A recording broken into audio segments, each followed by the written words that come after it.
നമസ്കാരം. പ്രധാന വാർത്തകൾ.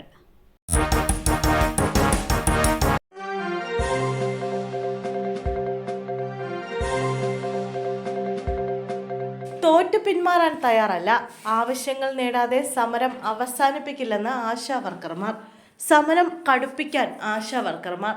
ഈ മാസം 20-ന് സെക്രട്ടേറിയറ്റിന് മുന്നിൽ ആശാവർക്കർമാരുടെ മഹാസംഗമം സംഘടിപ്പിക്കാനാണ് തീരുമാനം. സംസ്ഥാനത്തെ മുഴുവൻ ആശാപ്രവർത്തകരോടും എത്താനാണ് നിർദ്ദേശം. ആവശ്യങ്ങൾ നേടാതെ സമരം അവസാനിപ്പിക്കില്ല എന്ന നിലപാടിലാണ് ആശാവർക്കർമാർ. മാനന്തവാടിക്കടുത്ത് കമ്പമല വനമേഖലയിൽ തീപിടുത്തം. തീയണയ്ക്കാൻ തീവ്രശ്രമം. മാനന്തവാടി പിലാക്കാവ് കമ്പമലയിൽ കാട്ടുതീ. പുൽമേടുകൾ നിറഞ്ഞ കമ്പമലയുടെ ഒരു ഭാഗം കത്തി നശിച്ചു. വനംവകുപ്പ് ഉദ്യോഗസ്ഥർ സ്ഥലത്തെത്തി. വനംവകുപ്പ് ഫയർഫോഴ്സ് അംഗങ്ങൾ തീയണയ്ക്കാൻ ശ്രമിക്കുന്നുണ്ട്. ചൂട് കൂടിയതാണ് തീപിടിക്കാൻ കാരണമെന്നാണ് കരുതപ്പെടുന്നത്. മേഖലയിൽ തീ ആളിപ്പടരുന്ന സ്ഥിതിയാണ്. വനമേഖലയിലെ പുൽമേടിലാണ് നിലവിൽ തീയെങ്കിലും ഇത് വനത്തിലേക്ക് കടക്കുമോ എന്ന ആശങ്കയുണ്ട്. കമ്പമലയിൽ പല ഭാഗത്തായി പുക ഉയരുന്നുണ്ട്. ഇടുക്കിയിൽ കാർ കൊക്കയിലേക്ക് മറിഞ്ഞ് ഒരാൾക്ക് ദാരുണാന്ത്യം. ഈട്ടിത്തോപ്പിൽ ഇന്നലെ അർദ്ധരാത്രിയോടെയാണ് സംഭവം. ഇരട്ടയാർ കറ്റാടിക്കവല പ്ലാമൂട്ടിൽ മേരി എബ്രഹാമാണ് അപകടത്തിൽ മരിച്ചത്. അപകടത്തിൽ 4 പേർക്ക് പരിക്കുണ്ട്. ഇതിൽ ഒരാളുടെ നില ഗുരുതരമാണെന്നാണ് വിവരം. ഇരട്ടയാർ കറ്റാടിക്കവലയിൽ താമസിക്കുന്ന മേരി എബ്രഹാമും കുടുംബവും ഈട്ടിത്തോപ്പിലെ ഇവരുടെ പഴയ വീട്ടിൽ പോയി മടങ്ങും വഴിയാണ് അപകടം നടന്നത്. മകൻ ഷിൻഡോയും ഭാര്യയെയും 2 മക്കളും അമ്മയായ മേരി എബ്രഹാമുമായിരുന്നു അപകടം നടക്കുമ്പോൾ വാഹനത്തിലുണ്ടായിരുന്നത്. മണക്കര ക്ഷേത്രോത്സവത്തിനിടെ ആന ഇടഞ്ഞുണ്ടായ അപകടം. മരിച്ചവരുടെ കുടുംബത്തിന് നഷ്ടപരിഹാരം പ്രഖ്യാപിച്ചു. ക്ഷേത്രോത്സവത്തിനിടെ ആന ഇടഞ്ഞുണ്ടായ അപകടത്തിൽ മരിച്ചവരുടെ കുടുംബത്തിന് 5 ലക്ഷം രൂപ നഷ്ടപരിഹാരം നൽകും. ഗുരുവായൂർ ദേവസ്വം ബോർഡിന്റെയും മലബാർ ദേവസ്വം ബോർഡിന്റെയും യോജിച്ചുള്ള തീരുമാനം മന്ത്രി VN വാസവനാണ് അറിയിച്ചത്. ദേവസ്വം ബോർഡാണ് തുക നൽകുക. ഗുരുതരമായി പരിക്കേറ്റവർക്ക് ധനസഹായം നൽകുന്നതിനൊപ്പം പരിക്കേറ്റവർക്ക് സൗജന്യ ചികിത്സ ഉറപ്പാക്കുമെന്നും മന്ത്രി ക്ഷേത്ര സന്ദർശനത്തിനു ശേഷം പറഞ്ഞു. മണക്കര ക്ഷേത്രത്തിലുണ്ടായ സംഭവം ദാരുണവും ദുഃഖകരവുമാണെന്നും VN വാസവൻ പറഞ്ഞു. റിപ്പോർട്ട് പരിശോധിച്ച ശേഷം കൂടുതൽ നടപടികൾ സ്വീകരിക്കുമെന്നും മന്ത്രി പറഞ്ഞു. വിദ്വേഷ പരാമർശം. PC ജോർജിനെ രൂക്ഷമായി വിമർശിച്ച ഹൈക്കോടതി. മുൻ ജാമ്യവ്യവസ്ഥ PC ജോർജ് ലംഘിച്ചുവെന്നും ഇതിനു മുമ്പും സമാന കുറ്റകൃത്യം നടത്തിയിട്ടുണ്ടെന്നും ഹൈക്കോടതി വിമർശിച്ചു. PC ജോർജിന്റെ പരാമർശം ഗൗരവതരമാണെന്ന്. PC ജോർജ് ഒരു മുതിർന്ന നേതാവാണ്, അബദ്ധങ്ങൾ ആവർത്തിക്കുന്നുവെന്നും ഹൈക്കോടതി കൂട്ടിച്ചേർത്തു. പറ്റിയത് അബദ്ധമെന്നായിരുന്നു PC ജോർജിന്റെ അഭിഭാഷകന്റെ വാദം.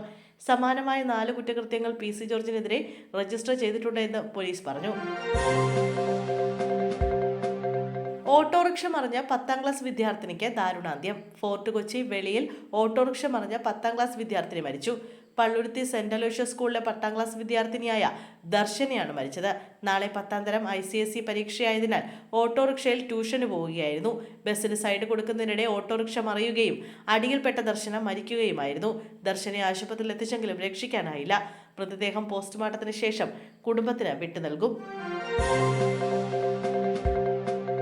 കാട്ടുപന്നിയുടെ ആക്രമണത്തിൽ 6 വയസ്സുകാരിക്ക് പരിക്ക്. തച്ചമ്പാറ മുതുകുറശ്ശേരി ഉഴുന്നുപറമ്പ് നരിയമ്പാടം സന്തോഷിന്റെയും ബിൻസിയുടെയും മകൾ പ്രാർത്ഥനയ്ക്കാണ് പരിക്കേറ്റത്. രാവിലെ 8:30-ന് ഉഴുന്നുപറമ്പിൽ വെച്ചായിരുന്നു ആക്രമണം നടന്നത്. മൂത്ത കുട്ടിയായ കീർത്തനയെ സ്കൂൾ ബസ്സിലേക്ക് കയറ്റി തിരികെ ബിൻസിയും പ്രാർത്ഥനയും വീട്ടിലേക്ക് വരുന്നതിനിടെ പന്നി ഇവരെ ഇടിച്ചിടുകയായിരുന്നു. ബിൻസിയുടെ കയ്യിലുണ്ടായിരുന്ന കുഞ്ഞ് പന്നി വന്നിടിച്ചതിനെ തുടർന്ന് തെറിച്ചു വീഴുകയും വീണ കുട്ടിയെ ആക്രമിക്കുകയായിരുന്നു.